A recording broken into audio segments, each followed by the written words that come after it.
Shalom Avracha, que Hachem vous protège, vous donne la santé, la joie, Ken Ratzon. Aujourd'hui, nous allons parler sur le tzaddik Rabbi Chaim Pinto alav Shalom. Sa Iloula, c'est le Shabbat. Le Shabbat, la paracha de la Hakeda. Vaïra. C'est la fameuse paracha de la Hakeda. Rabbi Chaim Pinto Casablanca alav Shalom était très connu par sa qualité d'aider les gens. Aujourd'hui, il y a des associations. À l'époque, il n'y avait pas des associations. À l'époque, il y avait le comité, celui qui avait besoin de quelque chose, qu'il allait sur le comité, et si le comité il peut aider, s'il n'a pas, il ne peut pas aider. Rabbi Chaim Pinto alav Shalom, il allait d'un endroit à l'autre pour aider. Le vendredi, il va lui-même chercher les pauvres. Il allait avec des gens qui vont l'accompagner à gauche et à droite pour ramasser du manger, pas d'argent, du manger, comme ça on m'a raconté. Alors j'ai posé la question, j'ai dit pourquoi il ramassait pas l'argent pour le donner aux pauvres. Il a dit parce que le vendredi, il se peut qu'il n'y ait plus rien au marché. Alors Piteux, il ramassait du manger prêt. Aujourd'hui, il y a des catering. À l'époque, il n'y avait pas de catering. À l'époque, Bon Hachem, les Juifs, ils préparaient déjà le Shabbat, donc déjà, de ce qui est prêt, Rabbi Chaim Pinto, il ramasse, il l'envoie à des pauvres, et comme ça, Rabbi Chaim Pinto faisait. Et toutes ces prières, ils montaient chez Akadosh Baruch Hu. Lorsqu'il bénissait quelqu'un, ça montait chez Hachem. Il y a le rabbin Pinhas Avitan, qui Baruch Hachem, grâce à Dieu, et il fait partie des rabbins de la communauté de Beth Devorah Natania. Il m'a raconté une belle histoire.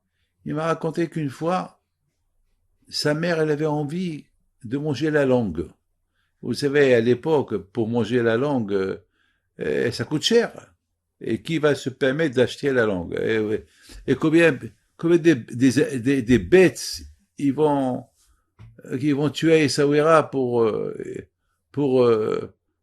donner la langue à tout le monde. Vous savez, c'était que les riches qui pouvaient se permettre, ils devaient la commander. Et Rabbi Chaim Pinto alav Shalom, un matin, il arrive chez la famille de habitants, il tape à la porte. Alors, il appelle. Haninia, Haninia. Alors, Haninia, c'est Haninia habitant. Il ouvre la porte. Où est Rabbi? Où est Rabbi? Dis-moi, quelqu'un ici a envie de manger la langue? Ah ben, s'il y a quelqu'un qui a envie de manger la langue, voilà, j'ai une langue. Voilà, elle est là. Donne-la à celui qui veut la manger. Comment il savait? Comment il savait? Comment il savait que la maman de Rabbi Pinhas Avitan, elle avait envie de manger la langue. Elle était enceinte. Rabbi Chaim Pinto alav Shalom, tellement qu'il aimait aider les gens, jusqu'à que Akadosh Baruch Hu, il lui mettait dans la tête, dans sa prophétie, celui qui avait besoin de quelque chose, Rabbi Chaim Pinto était là pour l'aider. C'est ça le courage du tzaddik Rabbi Chaim Pinto. Tellement il aimait aider. Rabbi Pinhas Avitan m'a raconté encore une histoire, qu'elle est spectaculaire. Il m'a raconté qu'une fois, son père lui a raconté, viens, Pinhas, viens, je te raconte. Il y avait une fois Rabbi Chaim Pinto alav Shalom, il était debout dans le Melach d'Essaouira, il y a un juif qui passe, il court, et Rabbi Chaim Pinto l'arrête. Il lui dit, tu as fait ta prière? Il dit, Rabbi, non, j'ai pas fait la prière, parce que j'ai un rendez-vous à 8 heures avec la police pour dédouaner quelque chose. Il a dit, quelle heure il est maintenant? Alors à l'époque, les montres, ils avaient les montres cachées derrière la veste. Alors il prend sa montre, il regarde, et lui dit, il est 8 heures. Il a dit, alors rentre à la synagogue, va faire ta prière, et après tu vas au rendez-vous. Il a dit, Rabbi, mais j'ai rendez-vous à 8 heures, et il est maintenant 8 heures moins 10. 10. » Il a dit, je te dis, va faire ta prière. Personne ne peut refuser Rabbi Haïm Pinto. Personne ne peut refuser Rabbi Haïm Pinto. Le monsieur, il est parti à la synagogue, et Rabbi Haïm Pinto, il attend toujours dehors. 20 minutes plus tard, le monsieur, il sort, et Rabbi Haïm Pinto le regarde. Il dit, ça y est, j'ai fait ta prière? Oui, j'ai fait ma prière, Rabbi, mais je crois que je vais avoir des problèmes aujourd'hui. Il dit, écoute-moi, regarde ta montre, quelle heure elle est? Il met ses mains dans sa poche, il prend la montre et regarde, il était 8h moins 10. Il dit, Rabbi, mais il est 8h moins 10, c'est pas possible. Ça devait être au moins 8h10 ou 8h15. Mais il est 8h moins 10. Et tu as vu, t'as pas perdu le temps. Comment il a fait? Est-ce qu'il a arrêté le temps? Je peux pas comprendre. Eh ben, c'est ça les tzadikim. Les tzadikim retzon yire'av ya'aseh. Rabbi Haïm Pinto, sa qualité était non seulement d'aider les pauvres au niveau matériel, mais aussi d'aider les gens au niveau spirituel. Donc, s'il voit quelqu'un qui ne fait pas sa prière, ils veulent parler doucement. Va faire ta prière, tu vas pas perdre le temps. Beaucoup des fois, on croit qu'on perd le temps. C'est pas vrai. On perd pas le temps. C'est vrai, là, Rabbi Haïm Pinto, il a fait un grand miracle. Que la montre, elle n'a pas bougé. Mais, Kadosh Baruch Hu, il peut faire pour toi d'une autre façon, pour ne pas que tu perdes ton rendez-vous. Mes amis, je suis arrivé tard à l'aéroport. Vous avez compris? L'avion, ça y est. Alors je suis arrivé, on rigolait de moi. Alors je suis parti alors je suis arrivé tellement tard. Ça, ils ont fermé l'embarquement, ils ont tout fait. Ils rigolaient. Ils ont dit, on vous a appelé, on peut rien faire. Alors, qu'est-ce que j'ai fait? Je suis resté en train d'attendre. Ils m'ont dit, vous attendez quoi? On va éteindre les lumières. Ça s'est passé, vraiment, on va éteindre les lumières. Il y a rien à attendre. Rentrez chez vous. Il a dit non. J'ai dit non, j'attends. Bon. Dieu est grand. Vous voyez pas qu'il y a, je sais pas, le directeur. Je sais pas, il devait pas passer par là-bas, le directeur de la compagnie. Il passe. Il voit tout est vide. Et il voit les hôtesses en train de tout arranger. Et il me voit assis avec ma valise. Petite valise. Il dit, qu'est-ce qu'il fait ce monsieur-là? Ben, il est revenu en retard. Il a dit non. Ah bon? Et il a toujours sa place dans l'avion? Ben oui. Je vais l'accompagner. Sur le chemin. Alors, bien sûr, tout de suite, ils m'ont enregistré. Ils étaient un peu en colère parce que ils étaient obligés de rester encore un quart d'heure. Le temps que lui aussi il appelle en haut. Ne décollez pas, vous m'attendez, bababababa. Bon, j'ai rien compris. J'ai rien compris. Et on est partis ensemble, et toutes les portes s'ouvrent devant nous.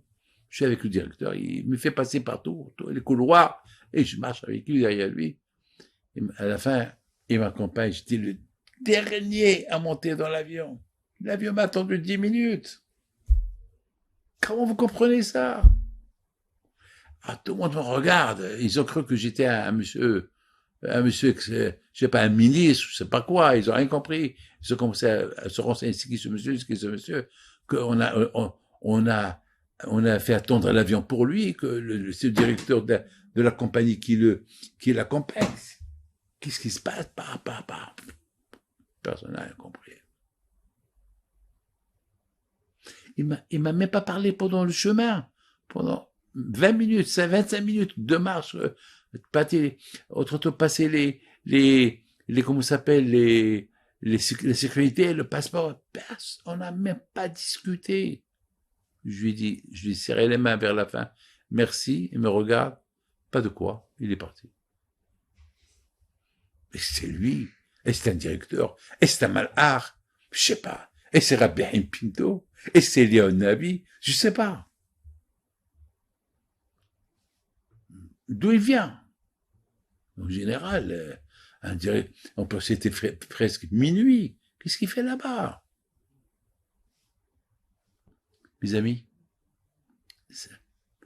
On croit qu'on perd le temps en faisant une mitzvah. On gagne du temps. Lorsqu'on fait une mitzvah, on gagne la vie. On gagne. C'était ça, Rabbi Chaim Pinto, alav shalom.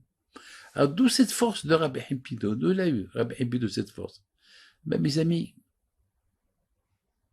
mais je comprends pourquoi, dans notre ADN, on aime transmettre la Torah. Dans notre ADN, on aime faire la charité, on aime faire la tzedaka. Parce que c'était comme ça, Rabbi Chaim Pinto, alav shalom. Il était comme ça. Puisqu'il était comme ça, donc il nous a donné cet héritage. Alors, d'où ça vient cette force des tzadikim? Tout ce qu'ils font, c'est accepté dans le ciel. Ben, ça vient de notre l'héritage qu'on a reçu de Abraham Abinu. Abraham Abinu, alav shalom, jamais se poser des questions. Tout ce qu'Akadosh Baruch Hu lui a dit de faire, il le fait.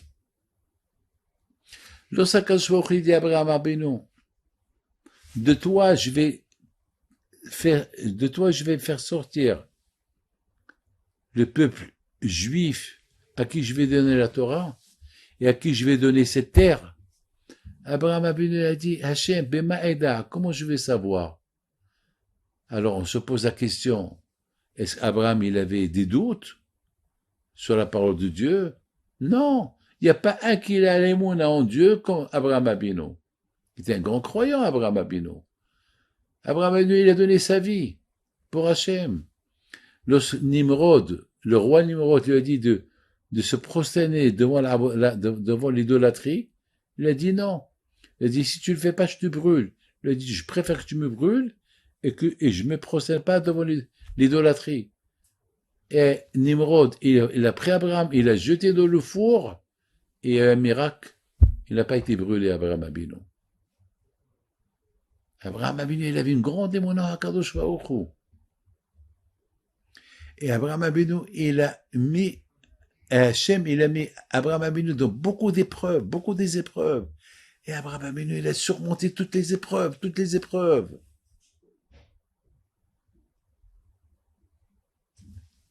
Si Abraham Abinu, il a surmonté toutes les épreuves, alors nous aussi on peut surmonter toutes les épreuves. La dernière épreuve que Abraham Abinu a été éprouvé, c'est que lorsqu'Hachem lui a dit, prends ton fils et sacrifie-le. Hachem, il met Abraham Abinu à une épreuve colossale. Son fils Yitzhak, il a 34 ans, et lui dit, Hachem, tu le sacrifies. Attends, mais toi Hachem, tu m'as dit que de Yitzhak, il va sortir le peuple qui va recevoir la Torah, le peuple à qui tu vas donner la terre de Canaan. Mais comment je vais faire? Alors, est-ce qu'Abraham va mettre en doute la parole d'Hachem? Il n'a même pas posé de question. Il aurait pu mettre la parole, il aurait pu dire Hachem, mais attends, je te comprends pas. Mais tu m'as dit que je vais avoir des enfants, très bien, tu m'as dit que tu vas me donner la terre d'Israël, très bien. Et maintenant, tu me dis de prendre ton fils, de le sacrifier. Il aurait pu poser une question, il répond-moi. Alors, toutes les promesses que tu m'as promis, c'est quoi? Il n'a pas posé de question. Il n'a pas posé de question. Abraham, il a tout accepté.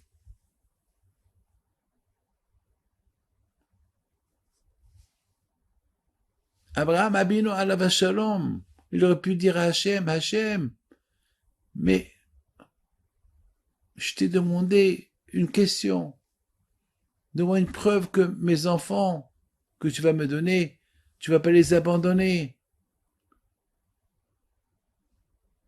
Et qu'est-ce que tu dis à Akadosh Baruch Hu? Ah, parce que tu me poses cette question, alors la réponse elle est, ils vont être des esclaves en Égypte. Mais Hachem, j'ai pas mis ta parole en douce, simplement. J'ai dit, j'ai peur que mes enfants, ils vont s'assimiler. J'ai peur que mes enfants, ils vont perdre leur titre, après tu vas les abandonner. J'ai vu une preuve que tu vas les protéger. Alors Abraham, dit à Abraham, tu sais quoi? T'as raison. Voilà, je vais te donner une preuve. Ils vont être esclaves en Égypte, ils vont souffrir en Égypte, et malgré tout, ils vont rester des Juifs. Mes amis, Abraham Avinu, il n'a pas prié. Pourquoi tu fais ça? Tu sais pourquoi?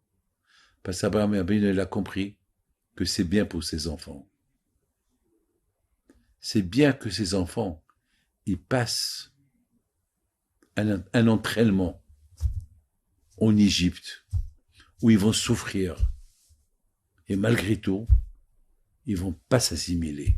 Ils vont rester toujours fidèles à Dieu. Eh ben, c'est ce qui s'est passé. Ils n'ont pas changé leurs vêtements, leur langue et leur nom. Jamais Abraham Abinu alav shalom, il a mis en doute la parole d'Hachem. Même lorsque nous on croit qu'il a mis en doute la parole d'Hachem, lorsqu'il a dit quelle preuve, c'était pas comme qu'on a compris. Dis-moi quelle preuve que je vais avoir des enfants qui vont rester dans ton chemin. Je vais avec une preuve. Comment tu vas de quelle manière tu vas protéger mes enfants comme ça ils resteront fidèles à toi. C'est extraordinaire. Il lui a dit, ben, ils vont souffrir. Eh ben, Abraham, il n'a pas prié pour qu'ils ne souffrent pas. Eh ben, il a compris, c'est un bon entraînement. Regardez, mes amis, la Shoah. Regardez la Shoah. Est-ce que, avec tout ce qu'on a souffert dans la Shoah, 6 millions de Juifs tués, grâce à Dieu, on n'a pas abandonné le bon Dieu.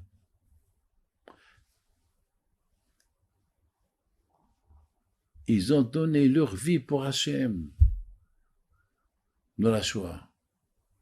Rabbi Chaim Pito alav shalom, avant que la Shoah elle a commencé, il a dit à mon père, Moshe, lorsque je vais partir à Casablanca, je vais habiter là-bas quelque temps, toi tu restes à Essaouira. Et tu vas étudier la Torah. Et tu vas prier. Parce qu'il va y avoir la Shoah. Tu pries, tu ne quittes pas la maison. Jusqu'à que la guerre elle termine.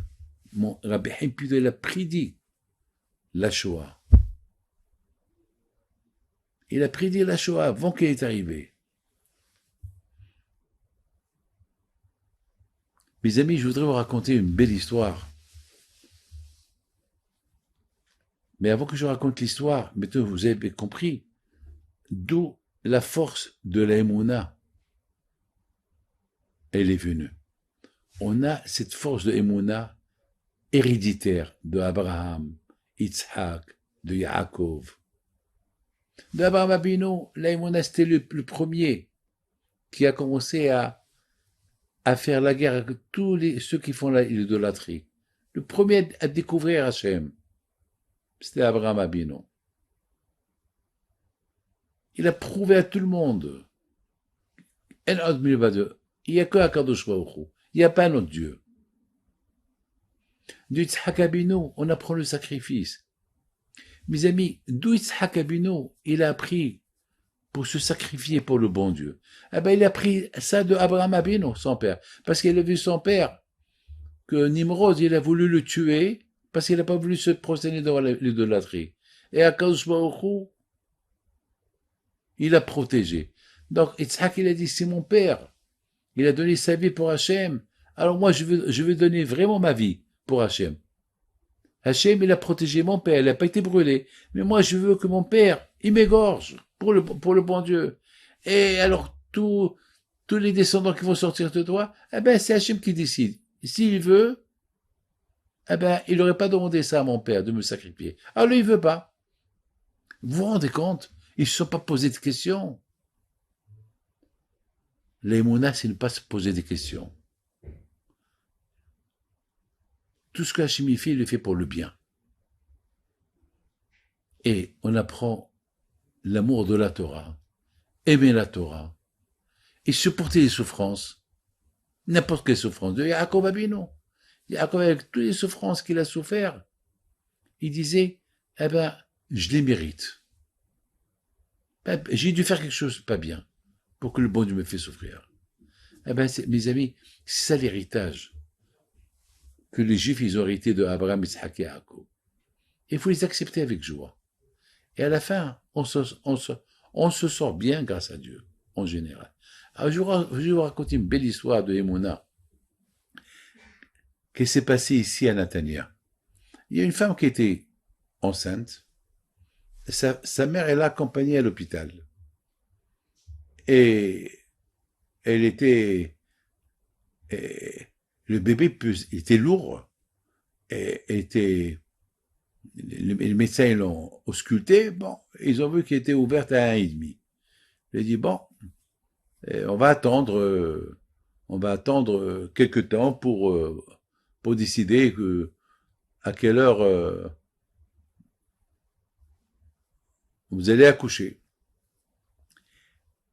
Et elle avait des contractions. Et chaque fois, les médecins, ils arrivent, 1,5, toujours 1,5. Entre-temps, la mère, elle lui racontait des histoires sur Rabbi Haim Pinto. Elle avait un livre, La lumière du juste, et elle racontait des histoires de Rabbi Haim Pinto à sa fille, pour passer le temps. Le médecin, il arrive à 12:15, il le sculpte, il dit, Madame, il y a un problème.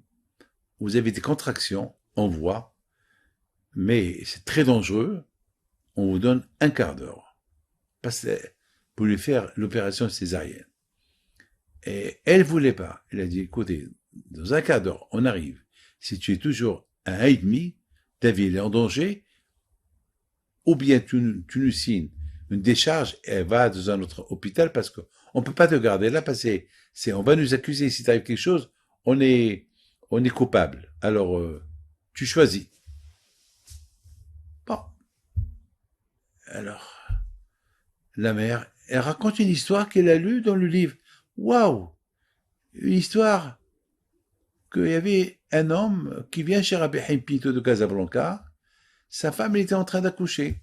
Vous savez, à l'époque, on accouchait à la maison. Moi et mes frères, on a tous été accouchés. On nous a accouchés à la maison chez Rabbi Haim Pinto. La sage-femme, elle vient à la maison. Il n'y avait pas d'hôpital à Essaouira à l'époque. Après, il y a eu des hôpitaux. Mais à l'époque, ça se passait à la maison. Bon. Et je me suis dit, viens, Rabbi Haim Pinto est en train de faire la prière.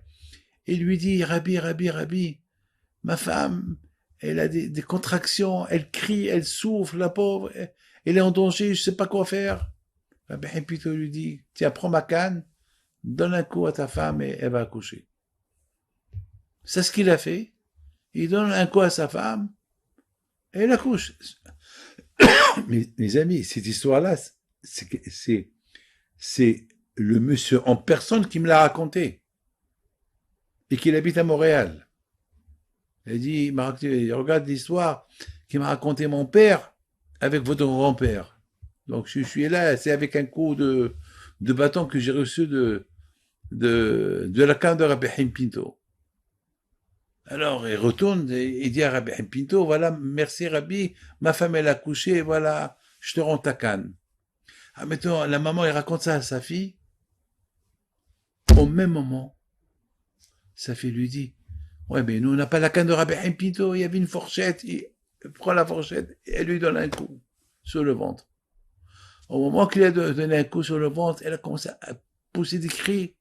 Le médecin, il arrive, il regarde. Waouh! Comment tu es passé de 1,5 à 10? Après quelques minutes, elle a accouché. Ça s'est passé il y a 2 semaines. Ça veut dire que la maman de la femme qu'elle a accouchée, elle a fait exactement ce que Rabbi Haim Pinto elle a fait. Comment? Mais c'est pas possible. Eh ben c'est ça la émouna. Lorsqu'on a la émouna dans un tzaddik, eh ben on peut faire comme lui. On peut faire comme lui. Tout à l'heure, vous allez voir un petit vidéo, quelque chose de magnifique, quelque chose de magnifique, quelque chose d'extraordinaire. Vous savez qu'il y a un olivier sur la tombe de Rabbi Haim Pinto. Un olivier. Il y a là-bas 2 miracles, moi, j'ai vu dans cet olivier. Déjà, autant de bougies que tu peux jeter sur la tombe de Rabbi Haim Pinto, et le feu, il monte, l'olivier, il brûle pas. Vous voyez le feu qui touche l'arbre, et l'arbre ne brûle pas. C'est la folie. Comme chez Rabbi Amar Bedirouin. L'arbre ne brûle pas. Faites une expérience si vous voulez. Et un jour, il y avait ma femme, avec un groupe de Parisiens qui sont partis pèleriner à Rabbi Haim Pinto, ils ont vu une feuille de l'olivier. Ils tournent autour de la tombe de Rabbi Haim Pinto pendant 20-25 minutes. C'est de la folie. Ils ont filmé 25 minutes. Ils tournent. Attends, repose-toi. Non. Ils descendent jusqu'à la flamme et remontent. Ils descendent et remontent. Je sais pas. Vous allez voir. Mais la belle histoire est, lorsque j'étais chez Sami Gabi, au Maroc, à la Hilula de Rabbi Haim Pinto, il y avait là-bas une femme qui s'appelle Madame Rosen. Cette histoire, elle s'est passée il y a 7 ans, 8 ans, cette histoire-là. Sami Gabi nous a fait une belle soirée, et il y a une femme là-bas, Madame Rosen, elle nous raconte, je voudrais bien vous raconter une histoire avec Rabbi Haim Pinto. C'est une vieille femme, très vieille, il avait peut-être à l'époque 90 ans, et elle nous raconte que lorsqu'elle était petite avec sa sœur, ils étaient à Bab Marrakech, à Casablanca, il y a Rabbi Haim Pinto qui marche, et puis la mère de Madame Rosen, elle dit à ses enfants, allez-y recevoir une bracha chez Rabbi Haim Pinto. Alors, Madame Rosen, avec sa sœur était aveugle. Elle est née aveugle. Et Rabbi Haim Pinto, alav shalom, lorsqu'il les a bénis, il a remarqué que la petite, elle ne voit pas. Il lui dit, dis-moi ma fille, tu vois pas? Elle dit, non, je vois pas. Alors, il dit, alors comment tu vas te marier? Qui va te marier? Il lui dit, Be'ezat Hashem, bischot Rabbi Haim Pinto, mais Rabbi Haim Pinto de Casablanca. Et il dit, par le mérite de Rabbi Haim Pinto, mon grand-père de Essaouira, demain, vendredi, tu vas ouvrir tes yeux. Bon. Ils vont retourner chez la maman, et la maman, elle dit, alors qu'est-ce qu'il vous a dit? Il nous a béni, il a dit à ma sœur, demain, elle va commencer à voir. Alors la mère, elle dit, si Dieu veut, si Dieu veut. Le lendemain, à la cuisine,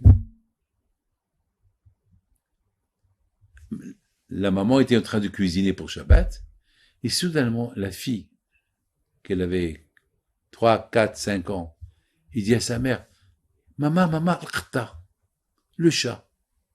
Sa mère lui dit, ma fille, c'est vrai, mais comment tu sais qui a al-qta? Comment tu sais qui a le chat? Ben maman, je vois le chat.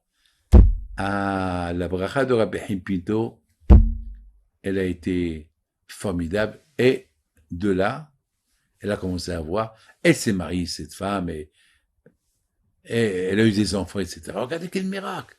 Ah, maintenant, j'étais sur la tombe de Rabbi Haim Pinto, le jour de la Hilula de Rabbi Haim Pinto de Casablanca, avec un groupe. Et j'étais en train de raconter cette histoire que Madame Rosen, elle nous a racontée avec le chat et tout. Soudainement, vous allez voir ce petit film-là, je parle et je vois un chat sur l'arbre. Ça m'a choqué. Je parle du chat et je vois un chat sur l'arbre. Alors, la réponse était, c'est comme Hachem, il a voulu confirmer l'histoire de Madame Rosen avec le chat. C'est pas logique. Je parle du chat et je vois, il y a un chat sur l'arbre. Et sur l'arbre, l'olivier, sur la tombe de Rabbi Haim Pinto, mais qu'est-ce qu'il fait ce chat? Il y a une hauteur quand même, je comprends pas. Dans une branche, je comprends pas. Hachem, il nous envoie toujours des messages. Mes amis, c'est ça le quoi du tzaddik Rabbi Haim Pinto alav shalom. Mes amis, il faut savoir une chose. On a cet héritage de Emouna, de Abraham, Yitzhak et Yaakov. Mais pour arriver à la Emouna, à être croyant, comme Abraham, Isaac et Jacob, il faut savoir déjà qui est Abraham, Isaac et Jacob. Et pour savoir qui est-ce, il faut lire leur histoire. Il faut lire la Torah. Il faut écouter les cours de Torah sur eux. Il faut savoir qu'est-ce qu'ils étaient eux. Qu'est-ce qu'ils ont fait. Comment ils ont servi le bon Dieu. Il faut pas être aveugle. Il y a beaucoup de gens qui savent même pas c'est qui Abraham, Isaac et Jacob. Qu'est-ce qu'ils ont fait de leur vie. Ouais, c'est les patriarches. Mais qu'est-ce qu'ils étaient? Est-ce que vous connaissez qu'est-ce qu'ils étaient? Alors, si on sait qu'est-ce qu'ils étaient, alors, on va, Be'ezat Hashem, avec l'aide de Dieu, on va se connecter avec eux. On est les petits-enfants. On a nos patriarches, nos grands-parents, de notre ADN. Mais au moins, il faut savoir qui est-ce. Il y a quelqu'un qui vient chez moi, en short, bien bronzé. Il me dit, je suis le petit-fils de tel et tel tzaddik. Je lui dis, tu le connais? Il m'a dit, non, je le connais pas, mais je suis petit-fils. Je lui dis, mais tu sais qui il était? Ton grand-père? Ton arrière-grand-père? Il me regarde, il me dit, ouais, on m'a parlé de lui. Ah, je lui dis, il faut avoir honte de parler comme ça de ton grand-père de cette manière. Dire le nom de ton grand-père, hein, lui dire avec ta bouche, tu devais trembler. Mais parce que tu connais pas c'était qui ton grand-père. On t'a dit ton grand-père, on t'a dit tu connais que le nom, mais tu connais pas qui était. Mais si tu lis un peu les histoires qu'il a fait, les miracles qu'il a fait, ben tu serais pas là, comme ça aujourd'hui. C'est vrai. On répète Abraham, Isaac et Jacob tout le temps. Mais on ne connaît pas qui ils étaient. Donc la émouna à nous, elle n'est pas très forte. Pour avoir une grande force en émouna et dire je suis petit-fils de Abraham, Isaac et Jacob, pour ça il faut connaître leur histoire. Et si tu connais leur histoire, alors ça va, tu vas avoir l'influence de leur sainteté en toi. Leur émouna, l'émouna qu'ils avaient en Dieu, elle va revenir vers toi. Elle va faire partie de toi. Moi, Rabbi Haim Pinto, je le sens. Pourquoi? C'est pas parce que c'est mon grand-père. C'est parce que je sens sa vie. Je sens tout ce qu'il a fait. Beaucoup de fois, je dis, ben, si lui est capable de faire, moi aussi je peux faire. Ben, moi, je suis pas capable de faire ce que lui, il a fait. Mais, par son mérite. Par le mérite. Il y a le mérite. Alors, si je suis convaincu du mérite du tzaddik, alors le tzaddik, il va me répondre. Pourquoi pas? Pourquoi pas? Regardez, mes amis. Abraham Abinu. D'où il a eu la force? Pour découvrir Hachem. Il a fait des recherches. Nous, grâce à Dieu, on est gâtés. Grâce à Dieu, on est gâtés. On a des livres, on lit, on nous a raconté. Baruch Hashem. Vous savez, je voudrais terminer avec cette phrase. On dit à Pessah, il faut raconter l'histoire de Pessah à tes enfants. Vigata libincha, il faut raconter à tes enfants. Il y a quelqu'un qui m'a posé la question. Il m'a dit, Rabbi David, voilà, tout le temps, je raconte à mes enfants, ils rigolent de moi. Ils rigolent de moi. Vous savez qu'est-ce que je lui ai dit?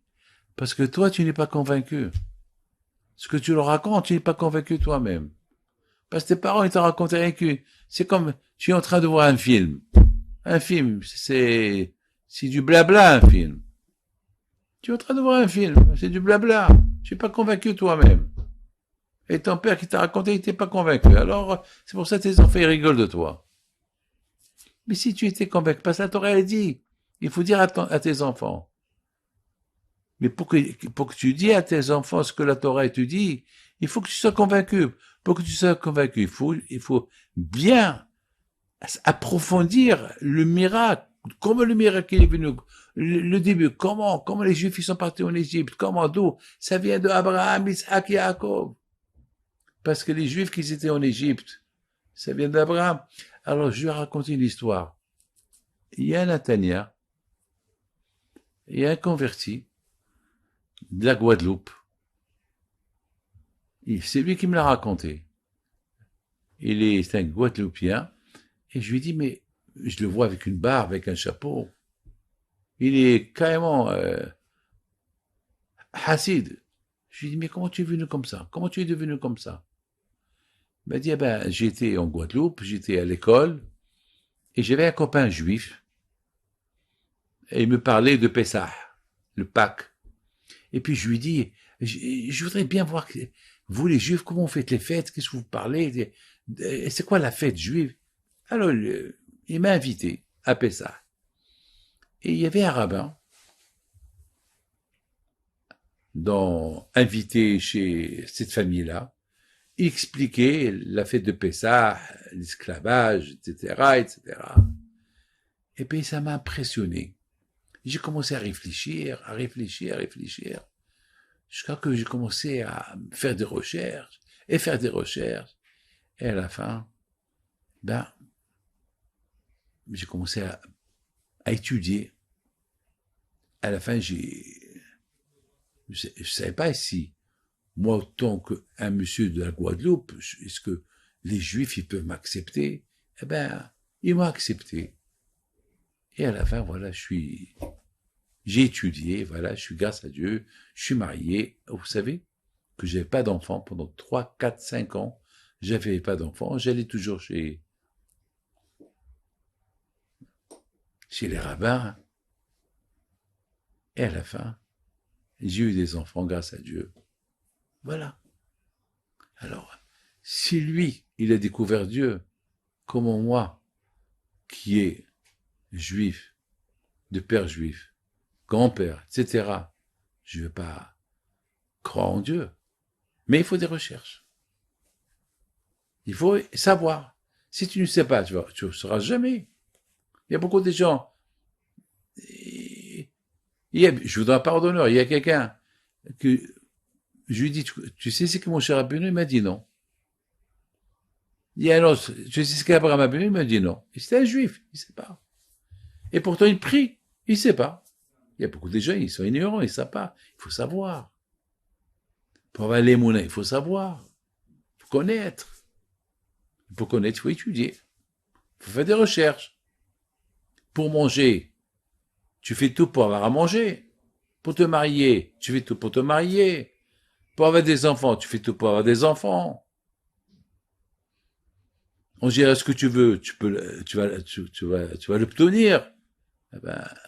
Pour être juif, c'est pas, il faut chercher pour savoir pourquoi. C'est quoi tes descendants, c'est quoi tes origines, d'où tu viens, où tu vas aller, que tu vas devenir. C'est pas facile. Mais c'est pas vrai, tout est facile. Tout est sur un plateau. Si tu veux, tu peux. Mes amis, on a parlé beaucoup des tzadikim, on a parlé de Rabbi Haim Pinto, et on a parlé, Baruch Hashem, de l'Aïmouna, d'Abraham, Yitzhak et Yaakov. Si Dieu veut, n'oubliez pas que la Hilula de Rabbi Haim Pinto, c'est Shabbat.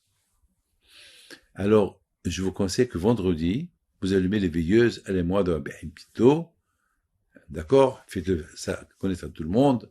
Ceux qui sont au Maroc, ils veulent aller pèleriner à Casablanca.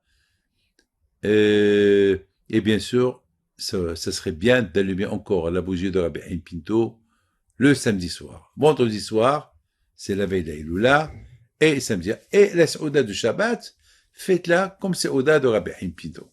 La Saouda de Rabbi Haim Pinto. Voilà, comme c'est la Saouda du Shabbat, c'est pour le Shabbat, et l'Ikhvo de Rabbi Haim Pinto. Voilà.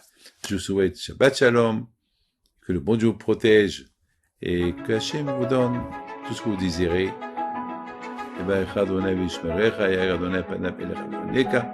יישא אדוני פניו אליך, וישמר שלום ושמות שלום ישראל, ואני אברכם, בסות רביהם, פידוס ואביגבור, אמן כן רצון.